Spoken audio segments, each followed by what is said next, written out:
All right. Good morning and good afternoon, everyone, depending on where you are. And welcome to the final live session of the ChatGPT Essentials Bootcamp organized by Adaptex Academy. My name is Raval, and I'll be doing today's session. And over the past few weeks, just to give you a little bit of context, that we have focused on building practical AI skills under the initiative, which is AI capacity building for workforce transformation and digital readiness, which is actually the part of AI Opportunity Fund Asia Pacific, with support from Google and Asian Development Bank. And today is our third and concluding session of this journey. And today we will be exploring one of the most powerful application of AI, which is automation.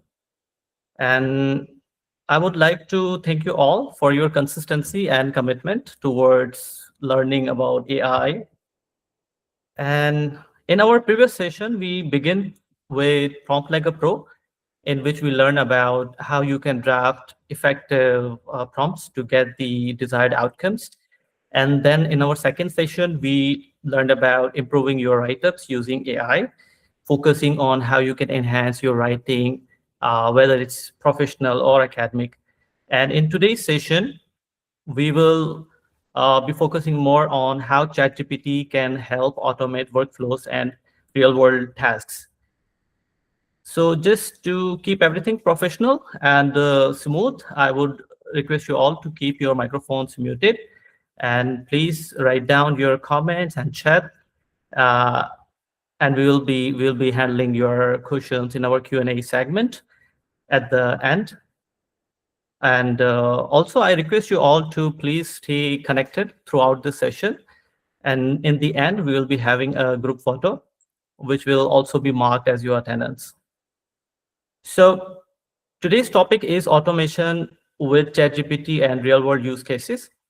And as you know, in today's fast-paced digital environment, um, productivity is not just about working hard, it's about working smarter and working more intelligently.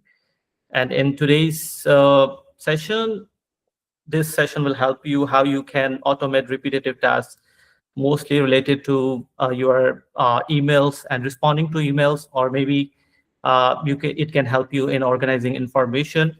So the goal is to move you from simply using AI to integrating AI to your workflows.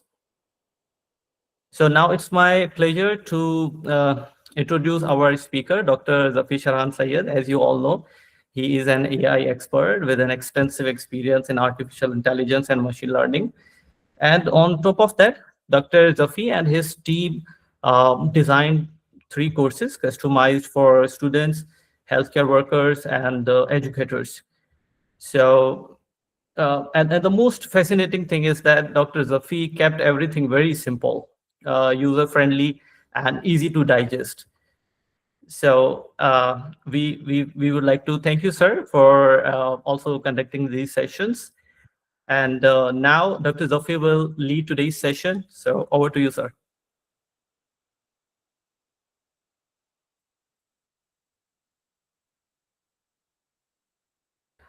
Sir, you are muted.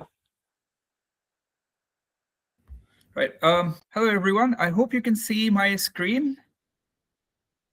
Yes, I think Yes. so. Right. That's great. So let's start. So welcome to this AI capacity building tutorials. This is the third tutorial. And in this session, we're going to look at automation using ChatGPT. We are kind of going to build on what we've done in the previous 2 sessions. So if you've not watched those, if you've not attended those, perhaps it would be a good idea to watch the recordings. They would be available to you. So there are 3 capacity building tracks that we focused on, and they're kind of bespoke to the 3 cohorts. The first one is students. The second one is the education workforce, simply speaking, teachers. And the third one is healthcare professionals. Now we've created a course in the way that there are 5 modules, And the core of these modules is essentially the same, but of course, given the requirements of the three cohorts, we have adaptive examples which would be useful to the three cohorts. So we start from AI being made simple. So even if you do not have any formal background in computer science, you'd still be able to get useful information out of this course. Something that we'll insist on is that AI is a work assistant. So we talk about a variety of AI tools which are available that you can use in your work. Module 3 is about prompting. In fact, the first video tutorial that we had, the online session, was about prompting. I would encourage you to watch that as well. Fourth is being responsible with AI. While there is lots of hype about AI, it's paramount that we use it responsibly. The final part is about staying competitive with AI. Every month, you would have heard that a new shiny new tool has come up. Should we then go and start using it? Or should we first digest whether the tool is actually useful for us? So that's what we cover in the final fifth module. So just to have a smooth introduction, it's important to recognize that AI is primarily a software. For most people, it's just a software that they use out of a browser, out of an application that essentially works by finding patterns in data and uses those patterns in order to make predictions or generate content. And you will see this is how artificial intelligence generally works. It relies on data in order to develop its own understanding. And on the basis of this understanding, it provides us output. It's important to differentiate between the understanding from artificial intelligence to human level thinking. While AI may seem as if it is developing understanding in the same way that human does, we cannot really replace human thinking with AI understanding, even if they may be very close to that. So it's really important to recognize that AI does not understand or reason like humans do.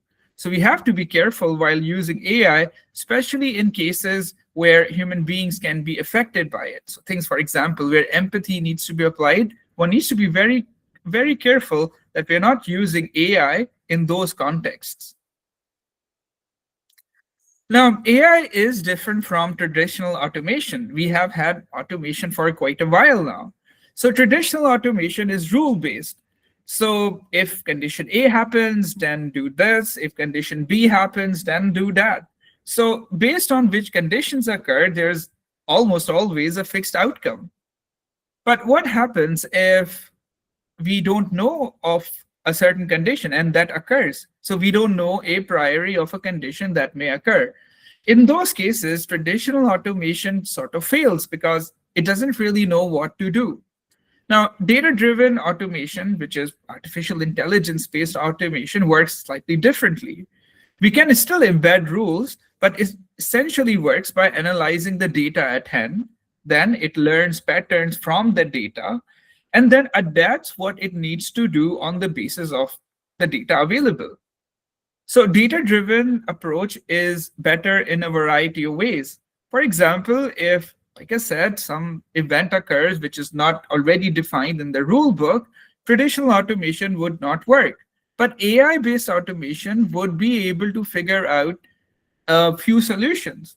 And of course, then the human end user can decide which solution it wants to use.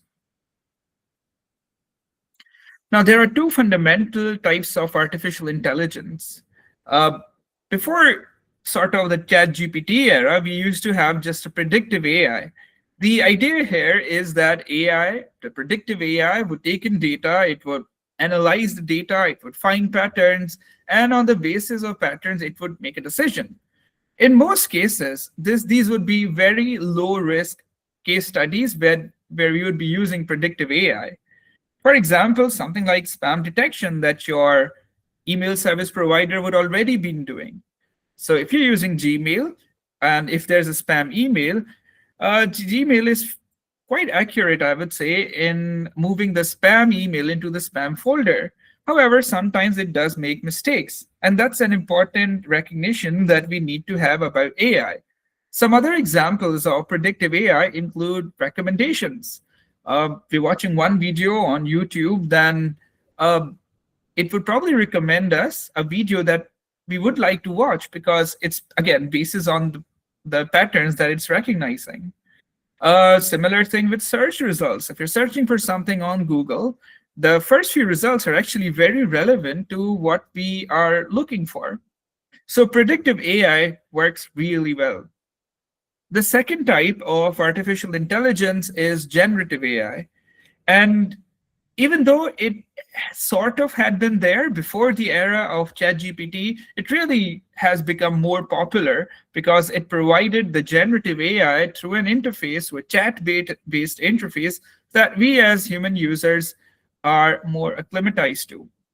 Examples include, of course, ChatGPT, Gemini, which we can use to generate text-based content. But we can also use these to generate images. So you can write a prompt that generate uh, children playing football, for example. ChatGPT can do that. So it's generative AI also includes image generation. Now, while ChatGPT exactly may not be able to do that, there are AI models which can generate music as well as video. I'm sure most of us would have come across those videos on one or another social media platform which were generated by AI. So those are the tools that are sort of available to us. Now, in this course, in fact, the entire program, we've been insisting that AI is your smart assistant. And what we mean by that is that AI is your helper. It will help you draft stuff. It will help you summarize stuff. It will help you organize stuff. But it's not really the decision maker. So AI does not replace human judgment or human decision making. If you ask it to take a decision, it can take a decision. But even if you're asking AI to do so, at the end of the day, it's the human being that's responsible for the decisions from the AI because they're the approving authority. The simple AI work loop sort of looks like this. We have some input that we provide to the AI. This could be a document that we provide, or it could just be a question or query that we ask from the AI. Then the AI would provide you a draft. And by every sense of the word, the output from the AI is a draft, which we have to then review, whether it satisfies our requirements, whether it is ethically correct, because the AI cannot be the judge of that. So the review step is mandatory regardless of the application that you're looking to use AI for. And once the review is passed, then we would have the final output. Now, in some cases, review may not be the decision of just one person. It may be institutional policy as well. For example, can you really use AI to propose to people where they should invest their money? Most likely not. For example, can you really use AI for medical records? Not really, because you'd be uploading sensitive information onto the internet. Now, I'm not really going to talk about that aspect. For that, again, I'd refer you to the first online session that we had, because we discussed these things in detail over there, what should and should not be fed into the artificial intelligence. What we're going to talk about today is automation with ChatGPT. I mean, even though we're talking about ChatGPT, you might as well use Gemini or Claude or any other large language model or chat interface that you like. So we'll talk about some practical workflows in the context of learning, that is from the perspective of students, teaching from the perspective of teachers, and from the perspective of healthcare professionals. So we look into how we could automate, what we mean by automate, and then we'll go through some example prompts and we'll see how they work. So everyone here uses ChatGPT. We've all been using it for quite some time. Now, in most cases, what we use it for are just one-off questions, which is really good. Rather than using Google, if it's fairly mundane information, we'll just put it into ChatGPT so that we get an answer in human readable form rather than just web-based URLs that we have to click and then read and digest. But the real value and the real use of ChatGPT and similar AI tools is we can automate repeatable workflows. So if there's something that we know we have to do over and over again, uh, we can probably write a prompt and ask the AI to do it for us. Now, before we begin, it's important for us to clarify what we mean by automation. I mean, after all, automation could be a self-driving car as well. But what we mean in this context is reducing the repeated thinking, writing, or structuring tasks that we would otherwise do, and we would just like the AI to assist us in doing so. This could mean writing some sort of report. It could be converting lecture notes into summary every week. It could be preparing MCQs or rubrics for teachers, or let's say cleaning discharge notes and writing discharge notes for clinicians. When we talk about healthcare, you'll see that there are some caveats to that. But generally speaking, if you're permitted, if the AI is locally hosted, you can probably write discharge notes using AI as well and then review them later on. So what automation isn't going to do is that it's not going to be replacing professionals. It's not going to be autonomously taking high stake decisions, maybe low stakes. You could probably use AI for that as a screening process, maybe perhaps not a decision-making process. And AI would also not be treating patients or grading students because those are critical high-stake tasks. So think of AI as it works with human in the loop. It is assistive to the human being, and the output is auditable. So we know what AI decided and on the basis of which logic. We can actually prompt AI to share the train of thought that it had while taking those screening decisions. Now, I like to think of automation using these large language models in terms of 4 levels. So the most basic level is cognitive automation. If I need to think about something which is mundane, which is not really productive, can I just use AI to think on my behalf? I can tell AI how to think. I can tell AI about the context in which to think, the constraints that it needs to work on, and how the output should be provided to me. So the first level is cognitive automation, and most of us already do this. The second level would be content and document automation. Think of this as information automation. So often what we do is spend a lot of time writing stuff in one format or another, or transforming information from one type to another one. So we could probably use artificial intelligence in order to automate this. And again, the idea is to save us time, to make us more productive so that we can actually spend our time on more useful stuff. The third level is workflow automation. What if there is a task that I do over and over again? Can I just chain those tasks together and prompt the AI to get me the output? And that's what workflow automation is.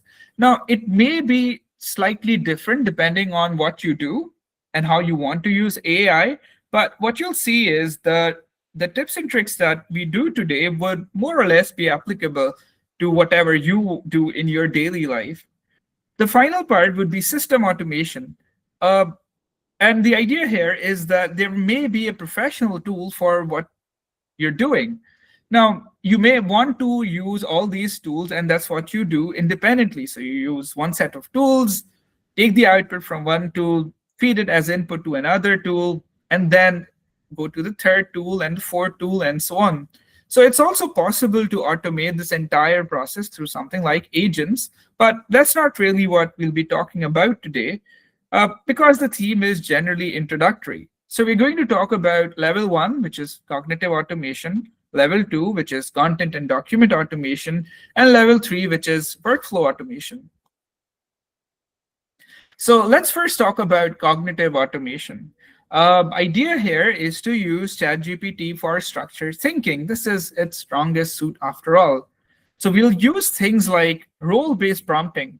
think like a student, think like a teacher, think like a medical examiner, for example. Then we'll also guide it stepwise. Like if I am thinking about something, I would have a train of thought based on which I'll try to understand from any input that I'm given. You'd probably be doing the same thing. So we would like to create a prompt which asks the AI to think in a stepwise way so that it sort of has reasoning involved as well.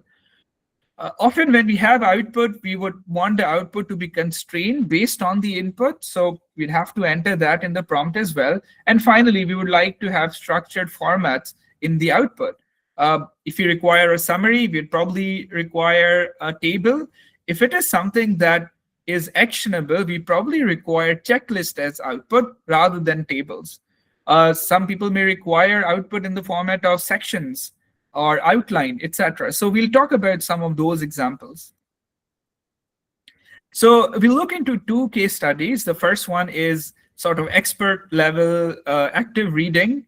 So the idea is that if you're provided a text, how can we discern information from that text in an automated manner, similar to how a human being would? So this kind of addresses the academic learning cohorts, which is students and teachers.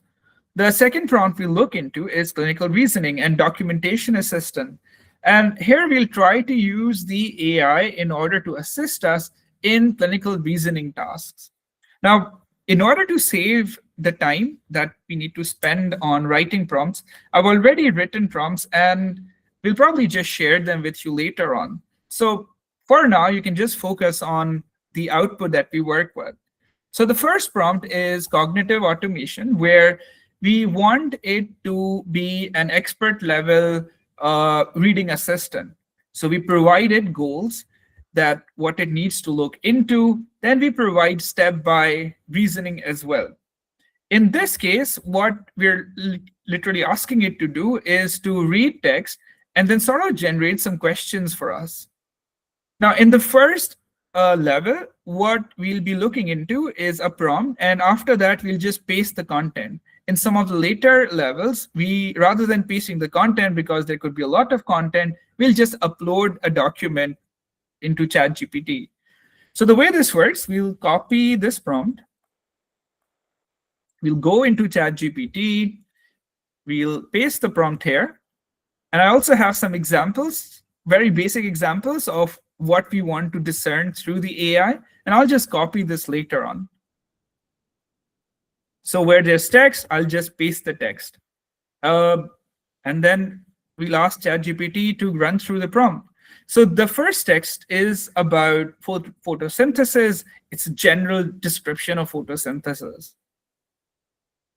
So the output from ChatGPT would be in the format of steps. The first was the content boundaries. What was the content about?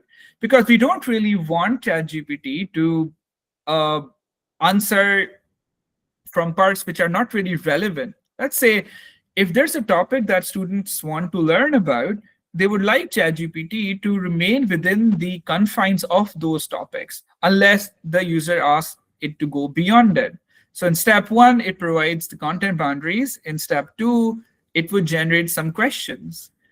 So the idea is that students could use such a prompt template and make it work for any input text, because that's how we've designed this prompt, that depending on what the text is, it would still be able to discern these things. It would be able to create the boundaries within which the questions could be asked or what the topic is about. And then there's a part about question generation. And the third is sort of a sanity check, that the questions which were asked in step two can actually be answered from the input text that's provided. Now let's look at another prompt. And this is cognitive automation for healthcare professionals. Now, it's important to make clear that we're not asking or going to ask ChatGPT to take medical decisions. It's sort of to organize information which is available. So similar to before, I'll copy this prompt, except the last part. We'll go to ChatGPT. Let's create, no. So these are the prompts that we've been doing before. So we'll copy the prompt. And the idea here is that we are provided a medical case study, which the doctors may have recorded. And what we want to ask the prompt to do is to sort of arrange this information in a SOAP format. So the information that is available in the medical case study, we would like to see information which is subjective. So this information could be self-declared from the patient. That's the reason why we call it subjective. Then we would like to see if there's any objective information. So for example, if the subject may say they're feeling feverish, this is subjective, but objective part of that could be the reading from a thermometer. And then if there's any assessment, if there is any assessment in the case study from the clinician, that should be organized under A for assessment. And P finally would be the plan. If there's a treatment plan that is provided in the case study, then the AI would be able to discern it into this format. So we've already copied the prompt. Let's copy the case as well into ChatGPT right at the end. And then we'll press enter.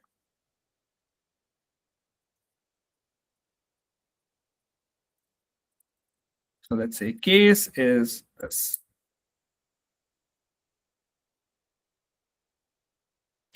So in the first step, it looked into problem representation.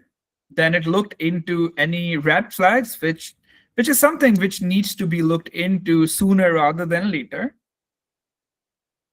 Then it would also tell information deficits. So this was just a sample case study. And what ChatGPT thinks is that there's actually quite a few information that's missing. And this is really important. So what we had done in the prompt is we had baked in these things that it shouldn't just spew out output that this is subjective information, this is objective information. It should actually reconsider any information which is not present. And this is incredibly important in healthcare cases. In fact, not just healthcare, any other case where we have high stakes scenario, we need to have such things built into the prompt.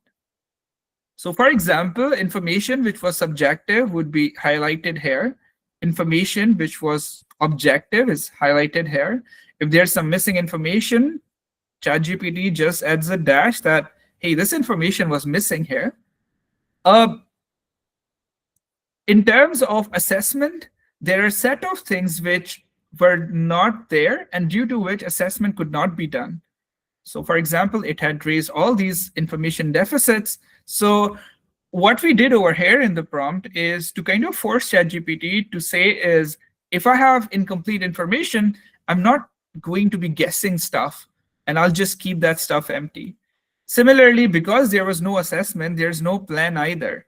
So the idea is that we could automate the process which clinicians may be doing of manually going through all of this case studies that they have in order to kind of be provided a summary.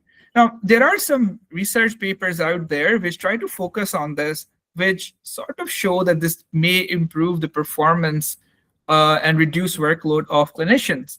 However, in those cases, the large language models that were used were kind of localized. They were local instances rather than, like us, entering data onto the internet. But these examples sort of show you how we could use artificial intelligence, in particular ChatGPT, to automate clinical reasoning and documentation. Now, the second level is about language transformation. So all the content that we have, that we deal with, are language in one form or another. And what we would like to do is to use ChatGPT to transform this language from one format to another. Some examples include changing or transforming lecture notes into summary of lectures. And what we are doing here is reducing the length, changing the density. Another example could be to take the summary and then create a slide outline for it. Here we are changing the structure. We are also changing the format. Similarly, we could change lecture notes or we can change the summary and convert them into MCQs. This is something that teachers may be interested in, or even students who want to take practice tests for lecture content. So we essentially changed the purpose of lecture notes, which were essentially for learning, but now we change them to an interrogation perspective where students are probed for their knowledge of the topic. Another example could be changing technical documentation into more simplified documentation, which reduces the language complexity.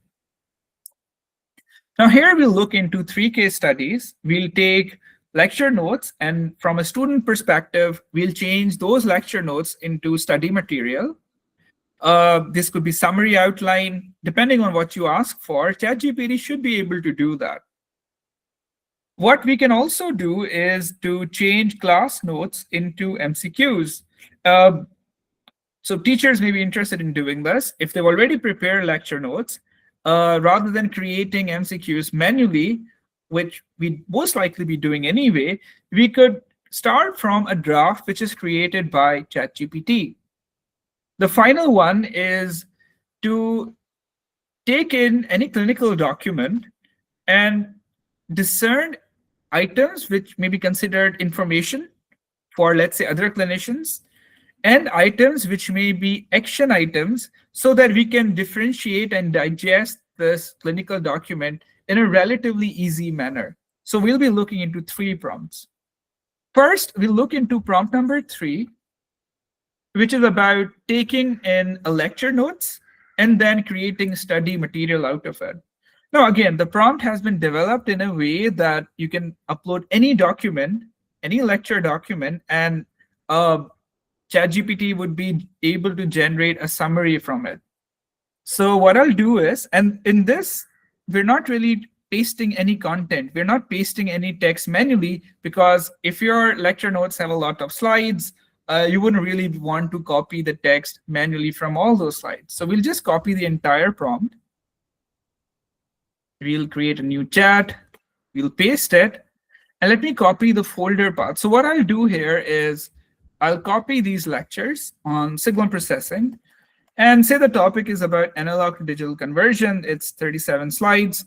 How about a student may be interested in creating a summary of it? So let's say copy this. We'll go here, add photo and files, and we're going to copy this.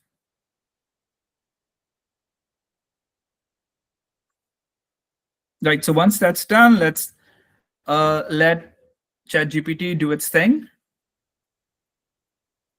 So it started by providing an overview of topic for the entire document. It's providing a heading for key concept.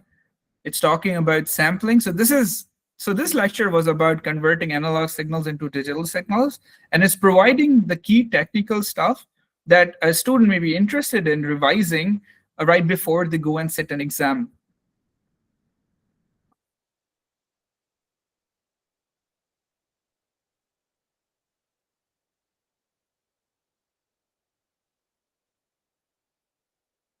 So what it's also doing is providing takeaways which could be probed during exams, some questions as well,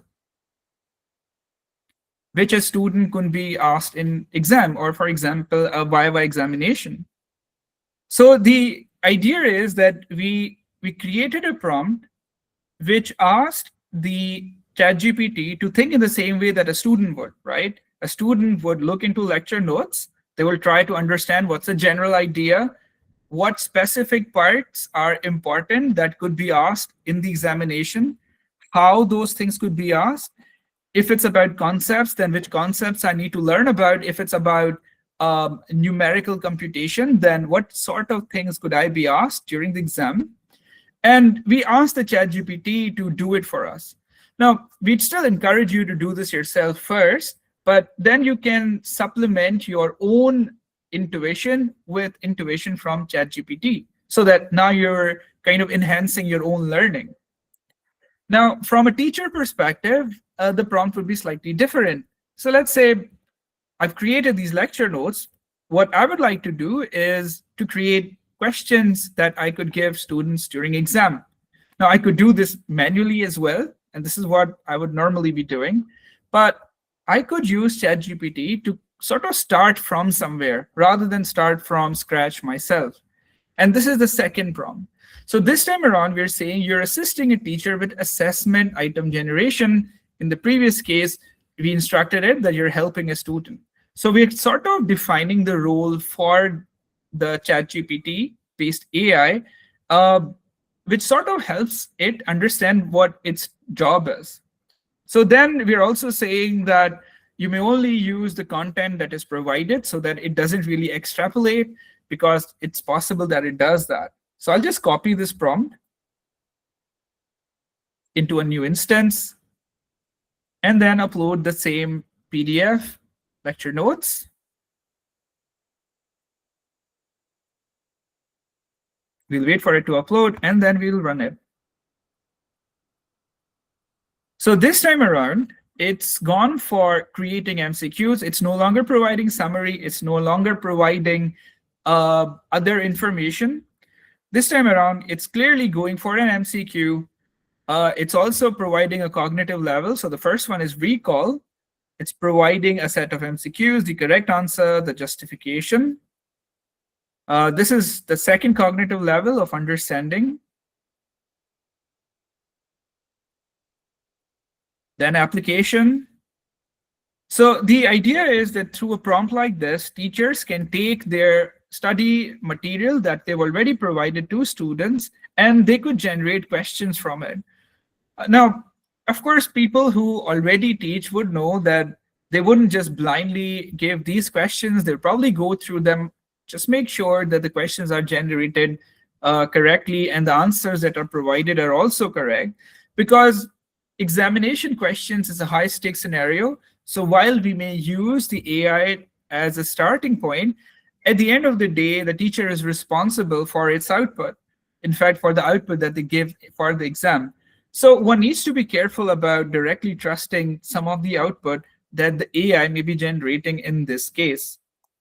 Now let's look into another case, which is automation, but from a healthcare professional perspective. So in order to set this up, think of it this way.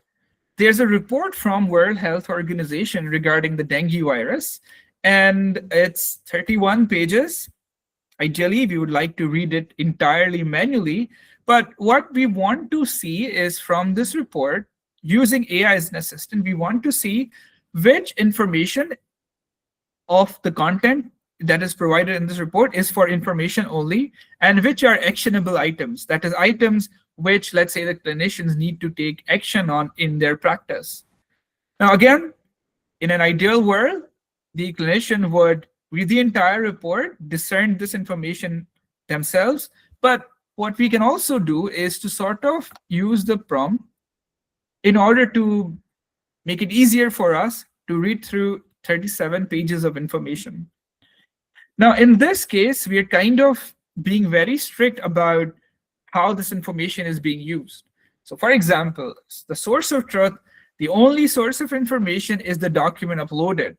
And we're sort of writing this in the prompt so that ChatGPT doesn't really come up with its own versions and in its own standards that may not exist in the document from World Health Organization.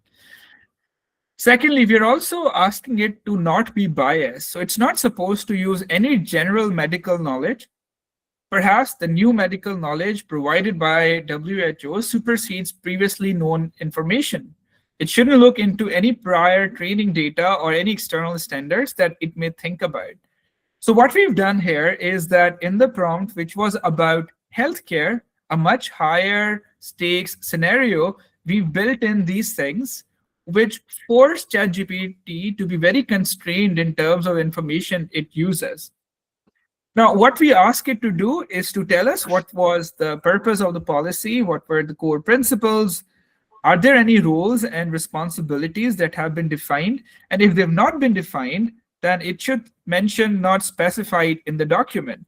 So for example, if the document said senior clinicians are supposed to do this and that, junior doctors are supposed to do this and that. So there are roles for senior clinicians, junior clinicians, nurses, etc.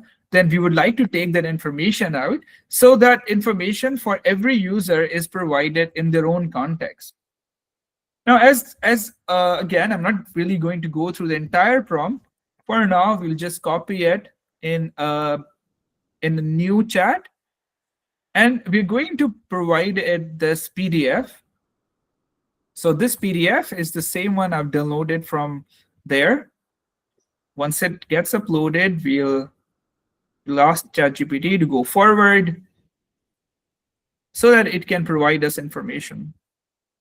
So it confirms that it is referencing this particular document. It's providing us an executive summary, core principles, roles and responsibilities. So in this case, it seems there are quite a few roles that were assigned to different establishments. So for example, laboratories have a role, the National Laboratory System has a role, laboratory personnel have a role, and we have some items which are information, and we also have some action items.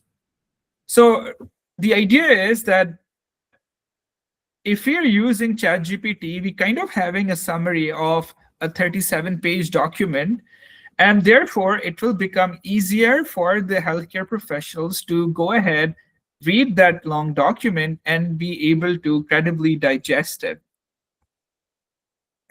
So these are some examples where we were using document-based automation in order to simplify some of the tasks. Now, the third level is workflow automation. And if you think about it, automation happens when we take inputs, we get one output, and that one output feeds as input into a second chain, which again does some processing, get an output, then the output becomes input to the next chain in its hierarchy. And that's what really automation is. And that's what we would like to do. We would like to take some data, we would like to get structured information from the data, and then perhaps we want to use it in a variety of ways. Now, in order to show you how this works, what we'll do is we'll take in study notes. So we'll take in the same set of lecture slides, and first we will generate structured information from them. Then in part B, we will take that structured information in order to prepare study material that a student may want to do. And in part C, we will take the same structured information to have exam prep material.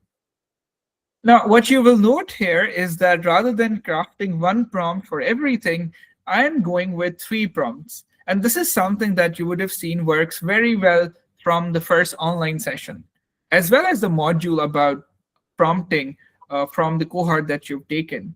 So the idea is that if we ask ChatGPT or any other large language models to do 10 things at a time, it may not really do them efficiently. It's often better to kind of provide it prompts sequentially, just as how we would explain stuff to a human being. We wouldn't say just do everything. We would break them down into a set of tasks and instructions that we would want them to follow. So let's go ahead and see how this works. So we'll take a new chat instance. And again, I already have prompts for this. So the first prompt is just about building a structured document from an uploaded lecture document. So let's copy this. Let's paste it. And let us upload the lecture notes that we're going for. Now, just to show that this is not just text-based lecture notes, they would have graphs, they would have figures, they would have numerical calculations, formula, etc. So the idea is that we're not just providing ChatGPT just text, we're actually providing it a lot of content, and we're asking it to create a structure for this content itself. So let's run the first prompt because the document has been uploaded. So in the first stage, The only thing we are expecting ChatGPT to provide us is structured information. Now let's see what the structure was. So we have the topic title, we have key concepts, we have some formula and equations that would be used in calculations. We have some comparative analysis. We have definitions, for example, viva voce style questions. We have some pitfalls as well. Let's say if a particular method has to be used, there's a trade-off. So those trade-offs have been mentioned. And we also have some examination relevant points. So the idea is that ChatGPT just took 37 slides, which has all sorts of information in terms of text, in terms of graphs, in terms of block diagrams, in terms of equations, solved examples. And it's basically structured the information in the following manner. Now, this looks good, but can it be better? So in prompt number 2, we asked ChatGPT to create a Word-style summary document, which may be something that students are more familiar with. So I'll copy this and I'll paste the second prompt after we get the output of the first prompt.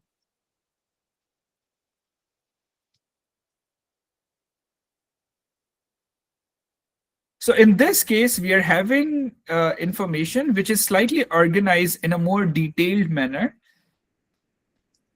rather than just a raw structure that we had over here. So for example, there are equations for the process of sampling. There are equations for the process of quantization. And these are some of the things that are used in this particular lecture. We have tables. So what one can do is to just copy this into a Word file and then use it as a summary reference material. Now, we can also go for one other thing. If we can develop questions from this.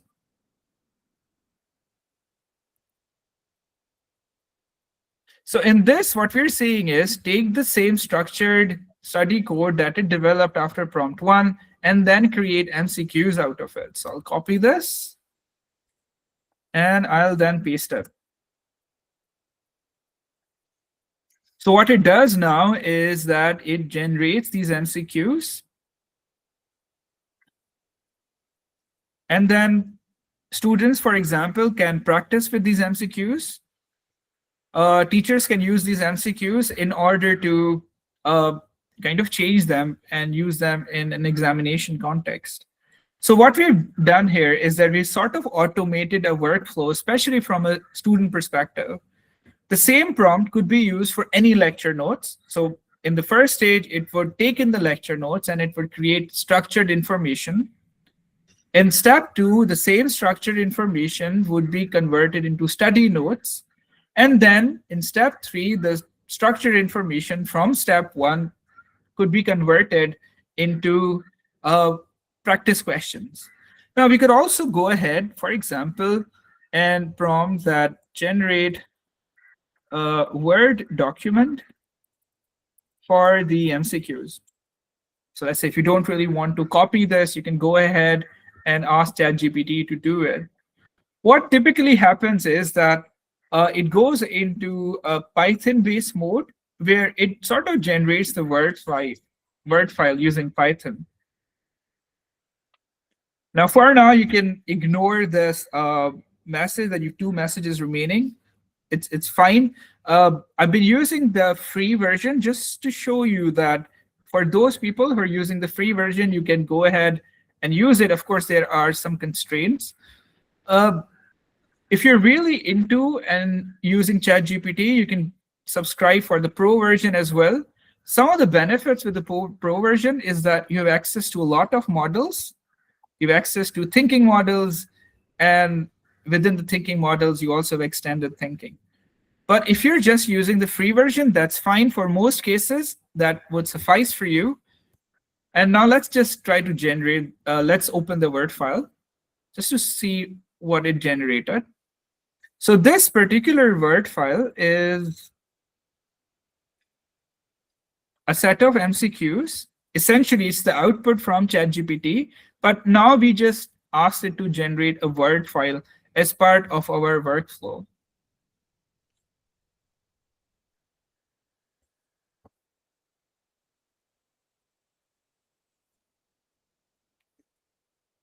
So the key takeaways are followed. Uh, we want to use automation, but it is important to know that automation in our context is mostly about structuring information. We're not really looking at shortcuts. We don't want to be in a scenario where, uh, for example, ChatGPT is used just to get the final output. We would emphasize that ChatGPT is just there to organize and reuse data. The human being remains in control of the decisions. Even if they think they're not, they are actually responsible for the output. The second thing I would recommend is to think in terms of level. The first is structured thinking. So let us offload some of the cognitive automation part to the AI. The second would be the transformation of content. Again, let's try to offload that to AI. And the final level is to reuse a structure across workflows. So idea is that once you have the set of these three prompts for automation, you could actually go ahead and make them work for any exam material, any lecture that you work with. So this is it for today's session. And I think we'll open the house for questions. Thank you, Over. Dr. Zafi, for the insightful demonstration and practical automation examples. So we have a question from Vikinath. The question is, will we also have access to those prompt templates or will have to drive our own? And I also want to add in this question that is there any website where we can find such templates with the placeholders, or if there is an AI tool which can help us optimize our prompts? So the first thing is, yeah, sure. I mean, what we'll do is we'll have these prompts made available to you through the LMS. So, I mean, you can play with them, you can modify them and see how they suit you. While there are some websites, if you just Google for them, you will find prompts being available. But you don't really need to go for websites. Just generally think about what you want. Craft, let's say, even naive prompts and ask ChatGPT to create better prompts from them. So you can create your own prompts that way. But if you want, you could start from the prompts that we provide. Thank you, Dr. Zafi. Um, I would like everyone, I would request to please turn on your camera to have a quick group photo. It will be also considered as your attendance.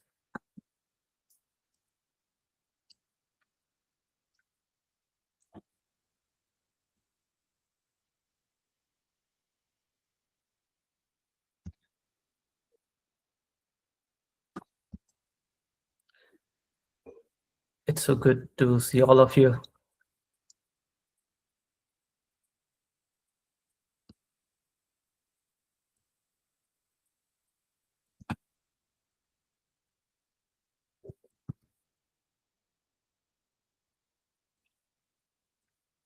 Thank you, everyone. I have took the screenshot.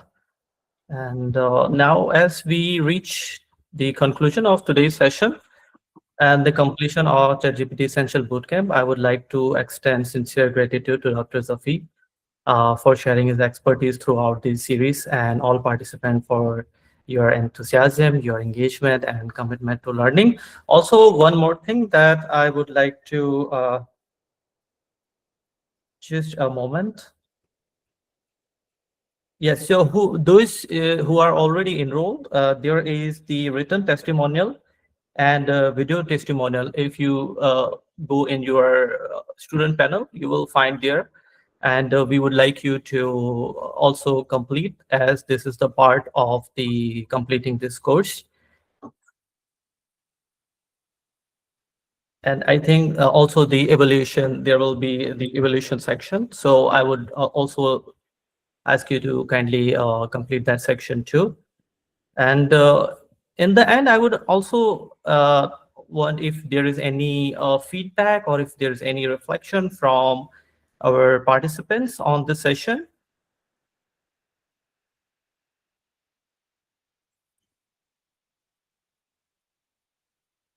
Vicky Nath have been so active throughout these sessions. So Vicky, do you have any thing to say? How did you find the session helpful, practical?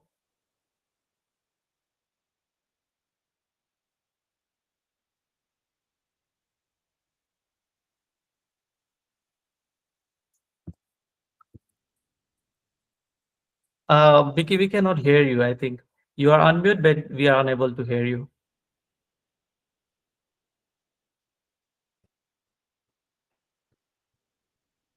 Is anyone?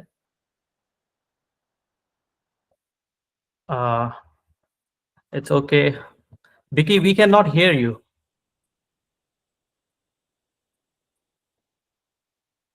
I think there is a problem with the audio. So thank you, everyone. Thank you for your consistency and your time. You can also have the questions you can send to the Adaptex email, and we will try to answer as much as possible. And thank you, Dr. Zafi. Thank you, everyone. This is our last session, and I hope that you all find this very productive. All right. Thank you very much, everyone. Have a great day. Bye. Thank you, everyone. Bye bye.